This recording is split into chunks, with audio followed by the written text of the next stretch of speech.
श्री स्वामी समर्थ. श्री ज्ञानेश्वर महाराज की जय. नमस्कार. मी अंजली खिस्ती, पसायदान भावचिंतन या पुस्तकाची लेखिका. आपण पाहत आहोत पसायदानातील 7वी ओवी. 7वी ओवी आहे, किंबहुना सर्वसुखी पूर्ण होनी तिन्ही लोकी भजिजो आदि पुरुषी अखंडित. आतापर्यंत आपण या ओवीचे 2 भागात चिंतन पाहिले. आता पुढे पाहूया. स्वामी, भजणे म्हणजे भक्ती, अनुसंधान. समर्थ रामदासांनी नवविधा भक्ती या भक्तीच्या पायऱ्या सांगितल्या आहेत. भजणे व भक्तीचा आवाका मोठा आहे, परंतु गुरुकृपेमुळे भक्ती सोपी होते. भक्ती म्हणजे ईश्वराला जाणणे, मानणे व त्याचेच होऊन राहणे. ही मनाची विकसित अवस्था आहे, जी भक्ताला पूर्णत्व देते. जो देवाशी सहज जोडला जातो त्याचा योगक्षेम भगवंत पाहतात. भजणे म्हणजे फक्त भजन नव्हे, ती एक प्रक्रिया आहे असे मला वाटते, ज्यात पायरी पायरीने विकास दिसतो. भक्ती ही करण्याची गोष्ट नसून उमलून येणारा भाव आहे. भक्ती ही सूर्यफुलासारखी, सूर्यासाठीच, सूर्याकडेच बघणाऱ्या फुलासारखी आहे. त्याचे फुलणे जणू फक्त सूर्यासाठीच. भजण्यामध्ये सर्वप्रथम अहंकार जाऊन नम्रता येते, सद्भाव येतो. आतून अखंडपणे नम्रभाव अखंड भजण्याने राहतो. भजण्याने अंतर्मुखता येते, ईश्वराशी संवाद होतो. अंतर्मुख होऊन स्वपरीक्षण केल्यास भगवंतांच्या गुण वर्णनासमोर स्वतःची क्षुद्रता जाणवते व भगवंतांचे आवडते होण्यासाठी, जीव सुधारण्यासाठी तीव्र इच्छा करतो किंवा त्याला तीव्र इच्छा होते. यातूनच भगवंतांच्या साक्षीने व सद्गुरूंच्या कृपेमुळे स्वदोष दिसत जातात, जे दूर करण्याची प्रेरणा व शक्ती तेच देतात. प्रपंचात दृष्टी लाभत गेल्याने धारणा बदलत जातात. नाम ध्यान साक्षीने हळूवार प्रगती सुरू होते. भक्तीच्या कळीचे फुलात कसे रूपांतर झाले हे कळतही नाही. आता फक्त प्रेम आणि आनंद या भावावर आल्यावर समजते की तुम्ही काय दिले. मन शांत होऊन त्यास भक्ती उमजायला लागते. स्वामी, मन दुरुस्त तो सब दुरुस्त. आज ही आत्मनिवेदनाची साधीशी फुले तुमच्या चरणांवर वाहणार आहे, जी सहज फुलवली तुम्ही. ज्ञानदेवांच्या पसायदानात भजी जो आदि पुरुषी अखंडित असे ते म्हणतात, तेव्हा भजण्यातली जी डोळसता दिसली ती अशी. ही एक साधीशी 18 फुले मी तुमच्या चरणांवर वाहिलेली आहेत. 1.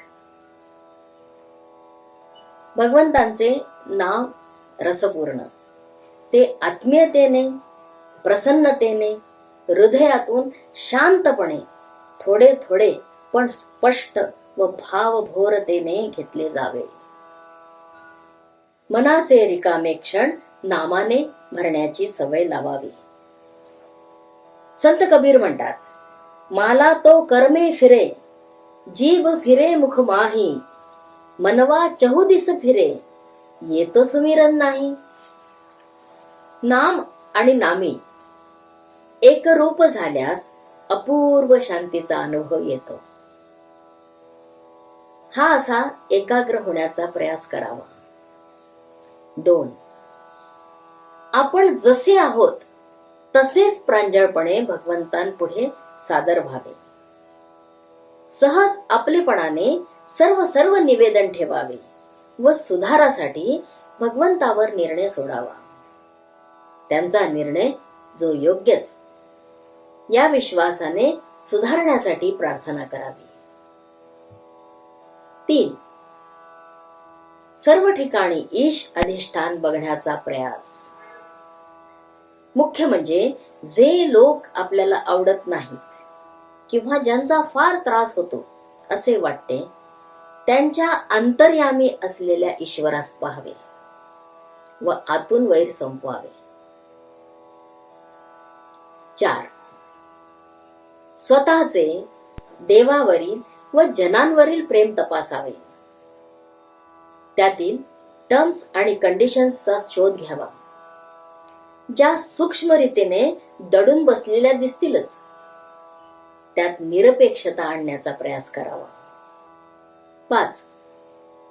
क्षमा करणे व क्षमा मागणे हा महत्वाचा अभ्यास नित्य ईश्वर साक्षीने करावा. अनेक तत्वांच्या कृपेमुळे आज आपण उभे आहोत. त्यांचे कधी उपकार मानले नाहीत. तसेच त्यांची एकदा क्षमा मागून पाहावी, कृतार्थ वाटेल. तसेच सर्वांना क्षमा करावी, मनातून, अगदी मनापासून, हलके वाटेल. 6. भगवंतांना आवडणाऱ्या गोष्टी म्हणजे लाडू पेढे नसून अति स्वार्थ, आसक्ती, क्रोध, अहंकार, द्वेष, धूर्तपणा इत्यादी इत्यादी या आपल्या दुर्गुणांवरच स्व अंकुश ठेवण्याचा प्रयत्न करणे.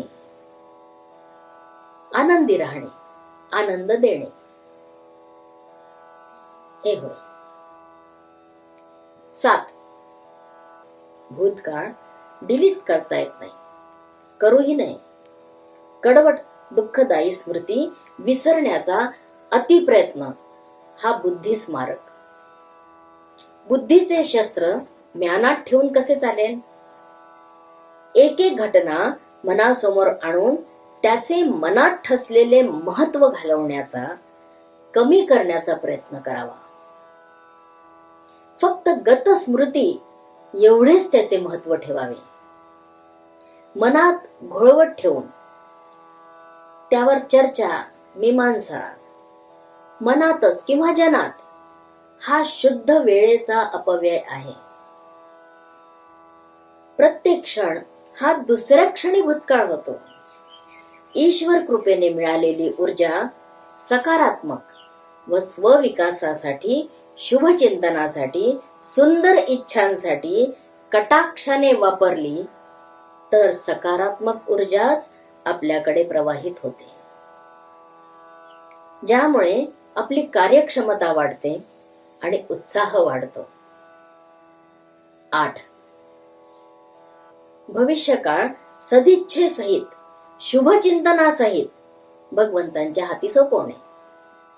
जीवनातल्या उतार चढावांशी लढण्यास, सोडवण्यास आपले आत्मबळ वाढवणे. 9. वर्तमानात भगवंतांची संगत सोबत प्रत्येक क्षणी असल्याचा भाव रुजवणे. प्रपंच व काम संपूर्ण कार्यक्षमता वापरून प्रेमाने, उत्साहाने व आनंदाने करणे. प्रत्येक कर्म हे ईश्वराने दिलेली संधी असते शिकण्यासाठी. ते काम ईश्वराचे समजून मनापासून करण्याची सवय लावावी. दिवसाअखेर ज्याचे आहे त्याला न चुकता अर्पण करून हरिचरणांशी विसावा घ्यावा व मुक्त व्हावे रोज. 10. आपण कोणाचा दोष बघत असल्यास त्याच्या भूमिकेतून स्वतःच पाहावे व आकस, अढी नामाच्या प्रभावाने घालवण्याचा प्रयत्न करणे. 11. कुणीही मदत मागितल्यावर त्वरेने करण्याची सवय लावणे. जुने हिशोब न पाहता मुख्यतः ज्ञान जे आपणास असल्यास व विचारणारा उत्सुक असल्यास किंवा इच्छुक असल्यास कुठलाही पूर्वग्रह न ठेवता त्वरित द्यावे. मानव सेवा ही ईश्वर सेवा, ईश्वर पूजन, तर ज्ञानदान हे सर्वश्रेष्ठ दान होय. 12. जीवनातील नकारात्मक विचार मनाचे ठाण मांडून काढणे. नकारात्मक विचार मनात घोळवणे म्हणजे आपले अपयश स्वतःच इच्छिणे होय. असे केल्याने कुठल्या ना कुठल्या प्रकारे त्रासच वाट्याला येतो. 13. अंतर्मुख होऊन स्वनिरीक्षण व परीक्षण करावे. मौनाचा अभ्यास. आंतरिक शांततेचा वेध घ्यावा सहजपणे. आपण वैयक्तिकरित्या स्वतःच घडवत आहोत. त्यासाठी कुणाला वेठीस धरण्याची काहीच गरज नाही. आपल्याला शांतता हवी आहे तर साऱ्या घरादाराला शांत बसवण्याची किंवा कुठेतरी जाऊन शांतता मिळवण्याची अपेक्षा करू नये. आपला अभ्यास हा आपला आहे. कशामुळे तरी मन धावत असेल तर त्याच परिस्थितीत ते स्थिर करण्याचा प्रयत्न हाच अभ्यास ठरेल. अन्यथा मनस्ताप होऊ शकतो. 14. जे आहे, जेवढे आहे त्यात समाधान मानण्याचा प्रयत्न. वाणीने सर्व चांगले आहे हा उच्चार महत्वाचा. ध्येयांचा पाठपुरावा आनंदाने विकास म्हणून करावा. यशाचा निर्भीड आनंद घ्यावा. जीवन सर्वांगाने जगावे व ईश्वराचे आभार मानावे. 15. प्रभाते मनी राम चिंतित जावा. दिवसाची सुरुवात न चुकता ईश्वराचे आभार मानून करावी. कारण आपण आहोत हीच कृपा. स्वामी, जान है तो जहान है. सर्व जंजाळ आपण आहोत म्हणूनच आहे. कुठल्याही क्षणी ही कथा संपू शकते. हे जाणून प्रत्येक दिवस सुखाचा, शिकण्याचा व प्रेमाचा, आनंदाचा कसा जाईल हे पाहावे. 16. वादविवाद, तंटे बखेडे, दुर्जनांच्या कारवाया यातून माघार घेणेच चांगले. आपल्या मनःशांती, आनंद व साधना दावणीवर न लावणे हेच शहाणपण. इथे अहंकार दुखावण्याचा प्रश्न येतोच कुठे? आपल्या मनाची मात्र बसवत आणलेली घडी उधळते. चतुर साधकाचे याकडे लक्ष असावे. 17. नित्य वाचन, मनन, चिंतन अत्यंत महत्वाचे. संत गुरु सानिध्य देणारे, सत ज्ञान देणारे ग्रंथ, निदान एखादा तरी ग्रंथ आपल्या नित्य अभ्यासात ठेवावा. जीवनात सर्व आनंद उपभोगताना सात्विकतेचे अधिष्ठान वृत्तीत असावे. गुरूंप्रती निष्ठा ही मनाची मुख्य धारणा असावी. मागणी तसा पुरवठा या तत्वावर बाह्य जीवन सर्वांसारखेच जगावे. अंतर्धारणा मात्र पक्की असावी. उगाच आपण वेगळे आहोत किंवा वेगळा ही विचार करू शकतो या बाह्य प्रदर्शनाची गरज काय? संतांचे मार्गदर्शन म्हणून तर घ्यावे, जे हा समतोल शिकवतात. 18. पसाया दानाचा भाव मनी रुजवावा ही विश्व प्रार्थना आहे. सगळ्यांच्या कल्याणात आपलेही कल्याण आहे हे जाणावे. यातील ओव्यांमध्ये ज्या ज्या गोष्टी दुसऱ्यांसाठी मागितल्या आहेत, जसे खळ, दुरीत, ईश्वरनिष्ठा, संत समागम, सत्कर्म, या आपल्यासाठीही आहेत. त्यावर चिंतन जरूर करावे. आपल्या जवळील सर्व ईश्वर सत्तेला देत जाण्यानेच देवत्व कळत जाते. सर्व भ्रमांचा निराश होऊन शांती प्राप्त होते. स्वार्थ जाऊन विवेक जागृती येते. बूंद समानी समुंद में, बूंद समानी समुंद में जानत है सब कोई.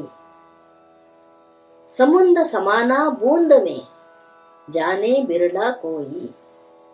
समुंद समाना बूंद में जाने बिरला कोई, असे कबीर म्हणतात. एखादा थेंब समुद्रात पडतो, तो विरघळून जातो, तो समुद्र होतो. हे तर सर्व जग पाहतं, सर्व जग जाणतं. परंतु समुद्र एका थेंबात विरघळतो, मिसळतो. हे जो जाणतो तो वेगळाच असतो. स्वामी, द्रष्टेपण येण्यास तुम्ही हात धरून या चिंतनाच्या आसमंतात भरारी घेण्यास शिकवले. हा स्वसंवाद करून खरे भजणे, ईश्वर भजन शिकवले. तुमच्या चरणांजवळ तुमचे नाम ध्यान करीत राहणे हाच स्वधर्म. जत्रेत जाण्याचा पास भगवंतांनी दिला. जत्रेचा मनमुराद आनंद घेतला. झेपतील त्या पाळण्यांमध्ये बसलोही. नाही तेव्हा जत्रा पाहण्यातही मजा वाटली. आवडते पदार्थ खाल्ले, आवडत्या वस्तू विकतही घेतल्या. थक्क करणारे खेळ खेळलो, शिकलो. कधी जिंकलो, कधी हरलो. रमलो, मौज मजा झाली.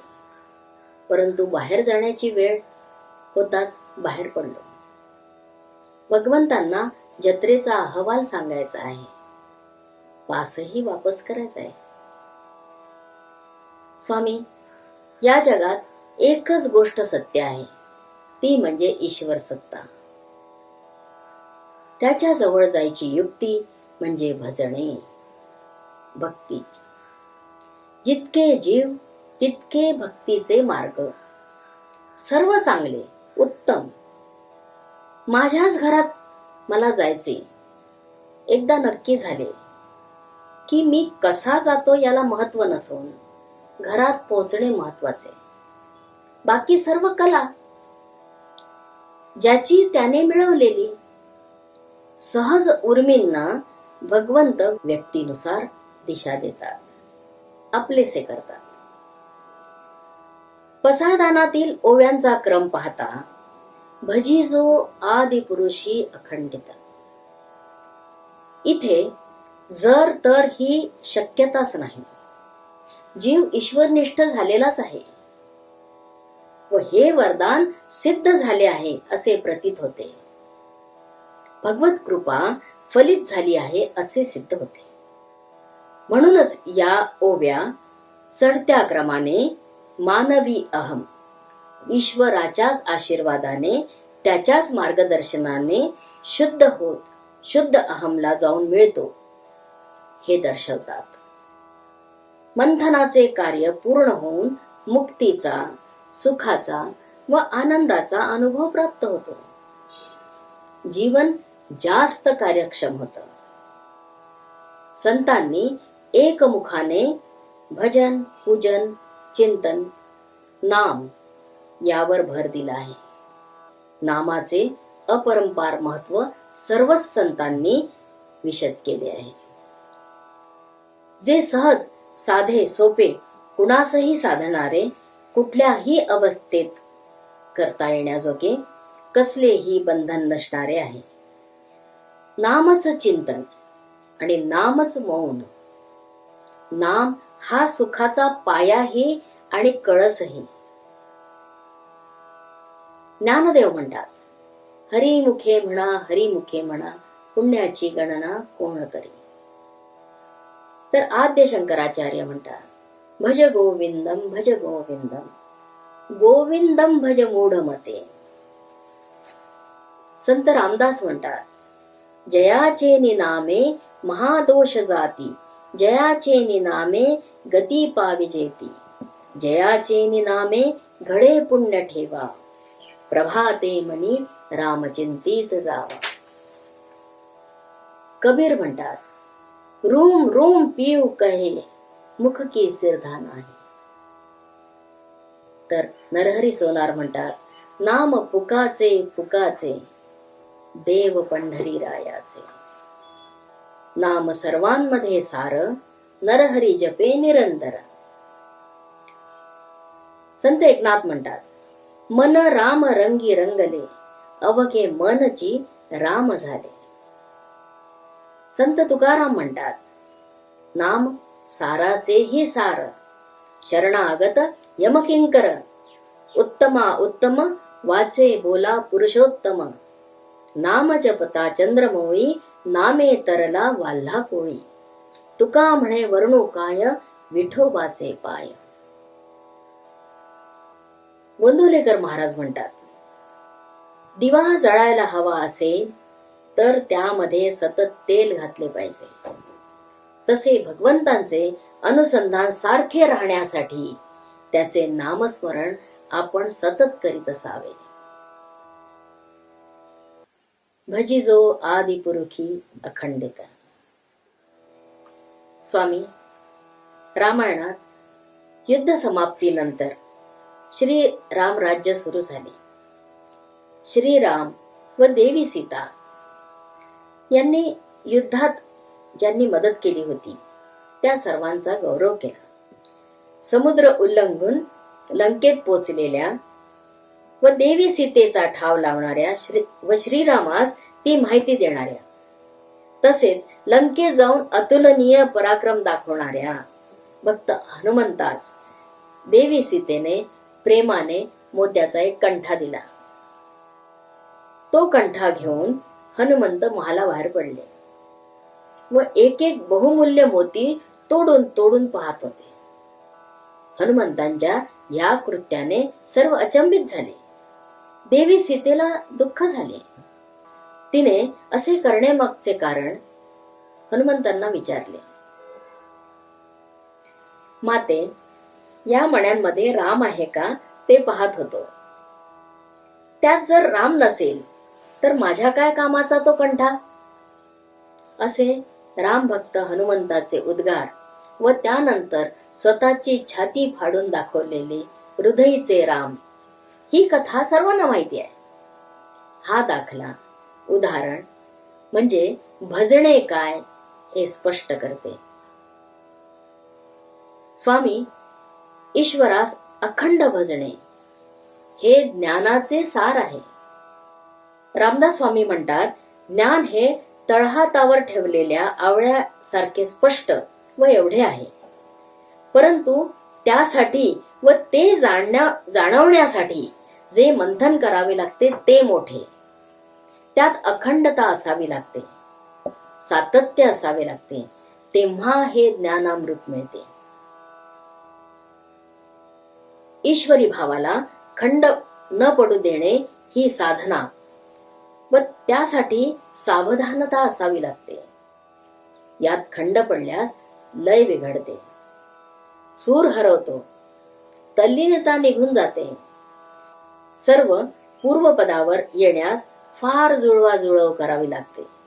ज्या मनाच्या आधारावर भक्तीची सुरुवात झाली त्या मनाचा स्वभाव जाणून हे अखंडत्व जपावे लागते. हरिनाम हा मात्र तो निखळलेला सांधा जुळवून देतो. पुन्हा ज्ञानदेवांच्या शब्दात सर्व बुद्धीच्या स्तरांना उत्तर मिळेल असे ते अर्थपूर्ण आहेत. माझ्यासारख्या लहान भक्तांनी एवढे जाणले ही कृपा. बुद्धिमान लोकांसाठी तर हा सागर आहे. प्रपंचात विषयाच्या गर्दीत क्षणभराचीही उसंत मिळत नाही. अशाच प्रपंचात प्रवाहाविरुद्ध पोहण्याचा प्रवास जो भक्त भगवंतांसाठी करतो, भगवंतांना जोडू पाहतो, तो प्रपंच सर्वज्ञ भगवंत जाणतात. प्रत्येक भक्ताच्या या प्रयासाचेच धडपडीचे कौतुक करतात, त्याची दखल घेतात, त्या सुखी करतात. हेच सत्य. हवी ती फक्त इच्छा, श्रद्धा आणि सबुरी. ज्ञानदेवांनी अनिश्चिततेचे, संशय व भयाचे दडपण दूर केले, विश्वास व दृढ भाव निर्माण केला आहे. माऊली तुम्हाला साष्टांग दंडवत. माऊली तुम्हाला सदैव शरण.